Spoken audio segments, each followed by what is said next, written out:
اللہ تعالیٰ کے یہاں بہت ہی محبوب اور پسندیدہ عمل،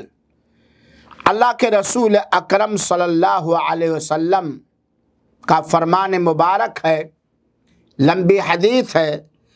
کہ اللہ تعالیٰ کے نزدیک عملوں میں سب سے پسندیدہ عمل ایک مسلمان کے لیے خوشی کا سامان فراہم کرنا یا اس کی کوئی پریشانی دور کر دینا یا اس کا کوئی قرض ادا کر دینا یا اس کی بھوک اور پیاس دور کر دینا۔ اللہ کے رسول فرماتے ہیں میرا کسی اپنے مسلمان بھائی کے ساتھ اس کی کسی ضرورت کے لیے جانا میرے نزدیک ایک مہینہ مسجد میں اعتکاف کرنے سے کہیں زیادہ پسندیدہ اور بہتر ہے۔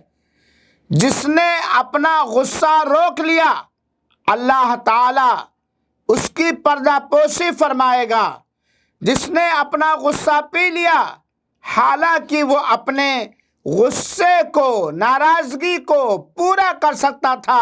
اللہ تعالیٰ قیامت کے دن اس کے دل کو خوشنودی اور رضامندی سے بھر دے گا۔ اگر کوئی اپنے بھائی کے ساتھ اس کی ضرورت کے لیے گیا، یہاں تک کہ اس کی ضرورت پوری کر دی، تو اللہ تعالیٰ اس کے قدم کو اس دن ثابت قدم رکھے گا، ثابت قدمی عطا کرے گا، جس دن بہت سارے لوگوں کے قدم لرزیں گے اور کانپیں گے۔ بدخلقی